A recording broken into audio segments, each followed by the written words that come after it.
জাতীয় বিশ্ববিদ্যালয়ে অধ্যয়নরত শিক্ষার্থীদের সবাইকে রানা স্টাডি হোমের পক্ষ থেকে স্বাগত জানাচ্ছি। আজকে তোমাদের সঙ্গে আমি খুবই গুরুত্বপূর্ণ একটা বিষয় নিয়ে কথা বলবো। সেটা হচ্ছে জাতীয় বিশ্ববিদ্যালয়ে কোনো কারণে কোনো সাবজেক্টে যদি ফেল থাকে, অর্থাৎ অনার্স শেষ না করার পরেও 100 ক্রেডিট থাকলে যে পাস ডিগ্রি সার্টিফিকেট অর্জন করা যায় সেটা সম্পর্কে। তো আজকের ভিডিওটা তোমরা যদি সম্পূর্ণটা মনোযোগ দিয়ে দেখো, তাহলে এই সার্টিফিকেটের জন্য কিভাবে আবেদন করতে হবে এবং এটার শর্তগুলো কি, এগুলো সবগুলোই তোমরা জানতে পারবা। তো শুরু করার আগে তোমাদেরকে বলবো, যারা এখনও আমার চ্যানেলটাকে সাবস্ক্রাইব করোনি তোমরা অবশ্যই চ্যানেলটাকে সাবস্ক্রাইব করে নিবা এবং রানা স্টাডি হোমের সকল আপডেট পেতে পাশে থাকা যে বেল আইকনটা আছে সেটা নোটিফিকেশন অন করে নিবা। তো আমি শুরু করতেছি আজকের আলোচনার শুরুতে আমি তোমাদেরকে আগে এই জাতীয় বিশ্ববিদ্যালয়ের যে শর্তগুলো আছে, অর্থাৎ এই পাস ডিগ্রি সার্টিফিকেট পাওয়ার যে শর্তটা, সেই শর্তটা একটু দেখাচ্ছি।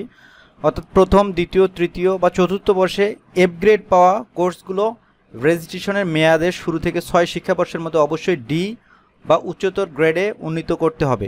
তবে এফ গ্রেড প্রাপ্ত কোর্স পরবর্তীতে পরীক্ষার মাধ্যমে উন্নীত করার ক্ষেত্রে ফলাফল যাই হোক না কেন, একজন শিক্ষার্থী সর্বোচ্চ বি প্লাস গ্রেড এর বেশি প্রাপ্য হবে না। উল্লেখ্য যে কোনো কোর্সে এফ গ্রেড থাকলে পরীক্ষার্থী অনার্স ডিগ্রি পাবে না। অর্থাৎ তুমি যদি কোনো একটা সাবজেক্টে ফেল করো, পরবর্তীতে ওই সাবজেক্টটা তুমি যদি পরীক্ষা দাও, তুমি যত ভালো রেজাল্টই করো না কেন, ওইটা বি গ্রেডের বেশি, বি প্লাসের বেশি পাবা না। তবে আরও একটা শর্ত, সেটা হচ্ছে এফ গ্রেড যদি তোমার এই 4 বছরে কোনো একটা সাবজেক্টে যদি এফ গ্রেড থাকে, তাহলে তোমাকে অনার্সের সার্টিফিকেট দেবে না, দেবে তোমাকে ডিগ্রির সার্টিফিকেট। মানে এই ডিগ্রির সার্টিফিকেট দেওয়ার শর্তটা হচ্ছে তোমার এফ গ্রেড সহ ন্যূনতম, অর্থাৎ এই 4 বছরে ন্যূনতম তোমার 100 ক্রেডিট অর্জন করতে হবে। এখন এই ক্রেডিটটা কী সিস্টেমে হবে আমি তোমাদেরকে ফুল ভিডিওতে দেখাবো। 4 বছরে অনার্স কোর্স সম্পূর্ণ করার পর কোনো কোর্সে এফ সহ ছাত্র যদি সিজিপিএ 2 পেয়ে থাকে, তাহলে তাকে 5 ডিগ্রি দেওয়া যাবে। তবে কোনো কোর্সের পরীক্ষায় অ্যাবসেন্ট থাকলে তাকে কোনো ডিগ্রি প্রদান করা হবে না। এই জিনিসটা তোমরা একটু ভালো করে দেখো। অর্থাৎ তোমার যদি সিজিপিএ 2, ন্যূনতম 2 থাকতে হবে এবং সেই সঙ্গে 100 ক্রেডিট থাকতে হবে। এটা যদি থাকে তাহলে তোমার 4 বছরে যে কোনো সাবজেক্টে এফ গ্রেড থাকলেও তোমাকে ডিগ্রির সার্টিফিকেট দেবে। কিন্তু তুমি যদি কোনো পরীক্ষায় ইচ্ছা করে না দাও, অর্থাৎ কোনো পরীক্ষায় অ্যাবসেন্ট থাকো, সেক্ষেত্রে কিন্তু এই কোর্স সার্টিফিকেটটা দেবে না। এবার আমি আগে তোমাদেরকে অনার্স সম্পর্কে কিছু তথ্য দেব, অর্থাৎ এই তথ্যগুলো তোমাদের জানা দরকার। অর্থাৎ কখন তুমি পাস কোর্সের সার্টিফিকেটের জন্য আবেদন করতে পারবা। অনার্সের কোর্সের আমরা জানি জাতীয় বিশ্ববিদ্যালয়ে যে অনার্স কোর্স করা হয়, এটাতে মেয়াদ হয় সাধারণত 4 বছর, কিন্তু তোমার রেজিস্ট্রেশনের মেয়াদ থাকে 6 শিক্ষাবর্ষ। 6 শিক্ষাবর্ষ বলতে এখানে কিন্তু 4 বছর বোঝাচ্ছে না, অর্থাৎ 6 শিক্ষাবর্ষ, একবার পরীক্ষা হলে 1 শিক্ষাবর্ষ যায়, এভাবে তোমার 6 শিক্ষাবর্ষ পর্যন্ত তুমি পরীক্ষা দিতে পারবা। আর রেজিস্ট্রেশনের মেয়াদ বাড়ানোর সুযোগ থাকে তোমার আরও 1 শিক্ষাবর্ষ, অর্থাৎ তোমার এই 6 বছর শেষ হওয়ার পর, 6 শিক্ষাবর্ষ শেষ হওয়ার পরেও তুমি আরও একবার জরিমানা সহ রেজিস্ট্রেশন কার্ডের মেয়াদ বাড়াতে পারবা। আর রেজিস্ট্রেশন কার্ডের মেয়াদ কিভাবে বাড়াতে হয় সে সম্পর্কে আমার একটা ভিডিও দেওয়া আছে, তোমরা দেখে নেবা, তাহলে বুঝতে পারবা। এবং সকল কোর্সের ক্রেডিট হিসাব করে কিন্তু তোমার রেজাল্ট দেওয়া হয়। এখন এই যে সকল কোর্সের ক্রেডিট হিসাব করে রেজাল্ট দেওয়া হয় এবং সেই সঙ্গে আমাদের 100 ক্রেডিট লাগবে। এবার এই ক্রেডিটের হিসাবটা আমরা একটু দেখব, তাহলে তোমাদের আরও বিষয়টা ক্লিয়ার হবে। আচ্ছা, ব্যাচেলর অফ আর্টস যারা, অর্থাৎ বিএ কোর্সে যারা অনার্স করে, তাদের জন্য প্রথম বর্ষে থাকে 4টা হচ্ছে তৃতীয় কোর্স। এই 4টা কোর্সে প্রতিটাতে 4 করে, তার মানে 16 ক্রেডিট, এবং তোমার অনুষঙ্গীয় কোর্স থাকে আরও একটা যেটাতে 4 ক্রেডিট, তাহলে 16 আর 4 20। এবং স্বাধীন বাংলাদেশের অভ্যুদয়ের ইতিহাস আমরা জানি সবার জন্য আছে, এটাতে 4 ক্রেডিট। টোটাল প্রথম শিক্ষাবর্ষে তোমার 24 ক্রেডিট। দ্বিতীয় শিক্ষাবর্ষে অর্থাৎ দ্বিতীয় বছর তোমার তৃতীয় কোর্স থাকবে 16 ক্রেডিট, এবং অনুষঙ্গীয় আরও 2টা তোমাকে কোর্স নিতে হবে যেটাতে থাকবে 8 ক্রেডিট, এবং সেই সঙ্গে এখানে ইংলিশ থাকবে বাধ্যতামূলক একটা সাবজেক্ট, সেটা হচ্ছে 4 ক্রেডিট, টোটাল 24 ক্রেডিট। তৃতীয় বর্ষে তোমার কোর্স থাকবে 8টা, 4 8 32 ক্রেডিট, তোমার তৃতীয় বর্ষে হচ্ছে 32 ক্রেডিট। চতুর্থ বর্ষে তোমার সাবজেক্ট থাকবে 9টা, এটা 4 9 36 ক্রেডিট, এবং সেই সঙ্গে তোমার মৌখিক পরীক্ষা থাকবে 4 ক্রেডিটের 40 ক্রেডিট। অর্থাৎ যারা বিএ ব্যাচেলর অফ আর্টসে পড়াশোনা করে তাদের মোট ক্রেডিট হচ্ছে 120। এই 120 ক্রেডিটের মধ্যে তোমাকে পাস কোর্সের সার্টিফিকেট পেতে গেলে অবশ্যই ন্যূনতম 100 ক্রেডিট অর্জন করতে হবে। 100 ক্রেডিট অর্জন করতে না পারলে তোমাকে কিন্তু এই পাস কোর্সের সার্টিফিকেটটা দেওয়া হবে না।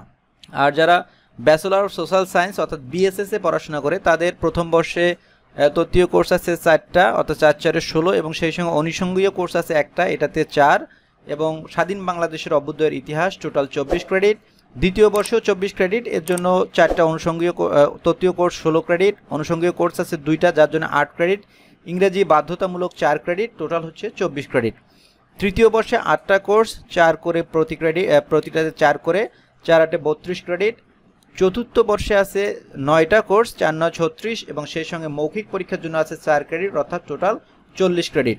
তাহলে বিএসএস এ যারা পড়াশোনা করে, অর্থাৎ ব্যাচেলর অফ সোশ্যাল সায়েন্সে যারা পড়াশোনা করে, তাদেরও কিন্তু 120 ক্রেডিটের পরীক্ষা হবে এই 4 বছরে। 120 ক্রেডিটের মধ্যে ন্যূনতম 100 ক্রেডিট অর্জন করতে হবে। 100 ক্রেডিট অর্জন করতে না পারলে কিন্তু তোমাকে এই ডিগ্রি কোর্সের সার্টিফিকেটটা দেওয়া হবে না।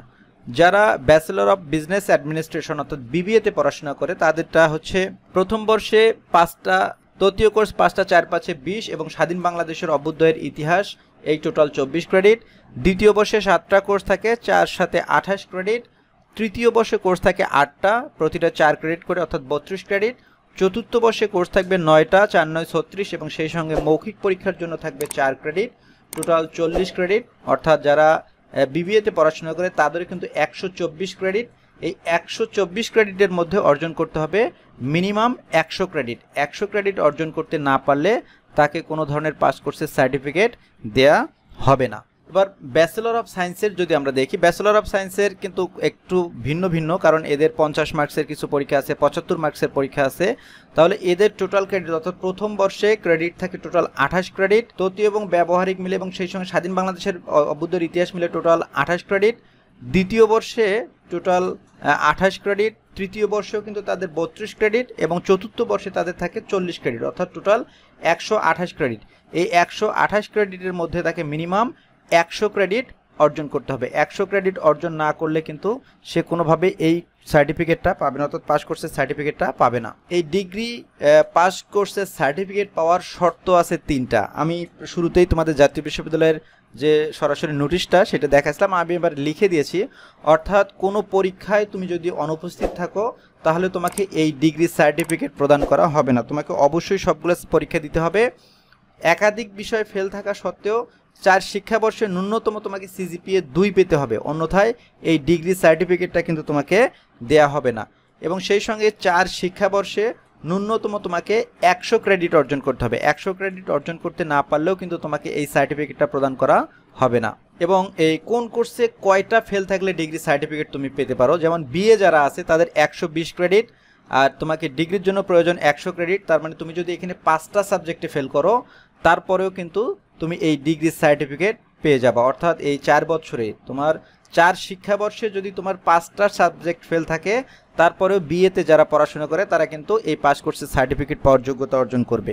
যারা বিএসএস এ পড়াশোনা করে তাদের টোটাল ক্রেডিট 120 এবং ডিগ্রির জন্য প্রয়োজন তাদের 100 ক্রেডিট। তার মানে তারাও যদি 5টা সাবজেক্ট ফেল থাকে, অর্থাৎ এই 4 বছরে যদি 4 শিক্ষাবর্ষে যদি তাদের 5টা সাবজেক্টে ফেল থাকে তারপরে কিন্তু পাস কোর্সের সার্টিফিকেট অর্থাৎ ডিগ্রি সার্টিফিকেট তারা পাবে। এরপরে বিবিএতে যারা পড়াশোনা করে তাদের কোর্স হচ্ছে, তাদের মোট ক্রেডিট হচ্ছে 124। এই সার্টিফিকেটের জন্য প্রয়োজন 100 ক্রেডিট। তার মানে বিবিএ স্টুডেন্টরা যদি 4 বছরে 6টা সাবজেক্ট ফেল থাকে, এই 6টা সাবজেক্ট ফেল থাকার পরেও কিন্তু তারা এই পাস কোর্সের সার্টিফিকেট তারা অর্জন করতে পারবে। বিএসসি যারা তাদের 128 ক্রেডিট, আর ডিগ্রির জন্য প্রয়োজন আমাদের 100 ক্রেডিট। তার মানে তাদের অতিরিক্ত থাকতেছে 28 ক্রেডিট। এর মানে হচ্ছে তারা যদি 7 সাবজেক্টে ফেল থাকে, অর্থাৎ 7টা কোর্সে যদি 4 বছরে ফেল থাকে তারপরেও কিন্তু তারা এই ডিগ্রি সার্টিফিকেটের জন্য আবেদন করতে পারবে বা এই পাস কোর্সের সার্টিফিকেটটা পেয়ে যাবে। এখন কথা হচ্ছে এই যে পাস কোর্সের সার্টিফিকেট, এই পাস কোর্সের সার্টিফিকেটটা আসলে কোন কোন কাজে লাগবে। এটা মূলত ডিগ্রি পাস কোর্সের সার্টিফিকেটের বিকল্প হিসেবে একটা দেয়া হয়, কিন্তু এই সার্টিফিকেটটার একটা সমস্যা হচ্ছে এখানে তোমার কোনো রেজাল্ট উল্লেখ থাকবে না। অর্থাৎ তুমি ফার্স্ট ক্লাস পাইছো, সেকেন্ড ক্লাস পাইছো বা থার্ড ক্লাস পাইছো, এইটা কোনো উল্লেখ থাকবে না। এই পাস কোর্স সার্টিফিকেটটাতে শুধু পাস লেখা থাকবে এবং সেই সঙ্গে তোমাকে একটা মার্কশিট দেওয়া থাকবে, কিন্তু এই মার্কশিটে তোমার কোনো রেজাল্ট উল্লেখ থাকবে না। এই জন্য এটা সরকারি চাকরির ক্ষেত্রে একটু ঝামেলা হবে। অর্থাৎ সরকারি চাকরির তোমার তৃতীয় এবং চতুর্থ শ্রেণীর যে চাকরিগুলো আছে সেগুলোতে পারবা, তবে বেসরকারি চাকরির ক্ষেত্রে এটা সমস্যা হবে না। কিন্তু সরকারি চাকরি খুব ভালো চাকরির জন্য তুমি এটা বেশি আবেদন করতে পারবা না। এই জন্য আমার পরামর্শ হচ্ছে তোমাদের যদি একান্তই কোনো সাবজেক্ট ফেল থাকে তোমরা এই সার্টিফিকেটের চিন্তা না করে অবশ্যই চেষ্টা করবা যেন অনার্সের সার্টিফিকেটটাই অর্জন করতে পারো। কারণ অনার্সের সার্টিফিকেট অর্জন করতে পারলে তুমি অনেক ভালো ভালো জায়গায় অ্যাপ্লিকেশন করতে পারবা বা ভালো একটা জব পেতে পারো। কিন্তু এই সার্টিফিকেটটা শুধুমাত্র এক ধরনের সান্ত্বনামূলক সার্টিফিকেট বলা চলে। এই জন্য এই সার্টিফিকেটের চিন্তা না করে সবচেয়ে ভালো হয় তোমরা ভালো করে পড়াশোনা করে অনার্সের সার্টিফিকেটটা অর্জন করো। তো আশা করি তোমাদের সবাই বুঝতে পারছো। তারপরে যদি তোমাদের কোনো প্রশ্ন থাকে তোমরা অবশ্যই কমেন্টস বক্সে জানাবা, এবং সবাই ভালো থাকবা। ধন্যবাদ সবাইকে।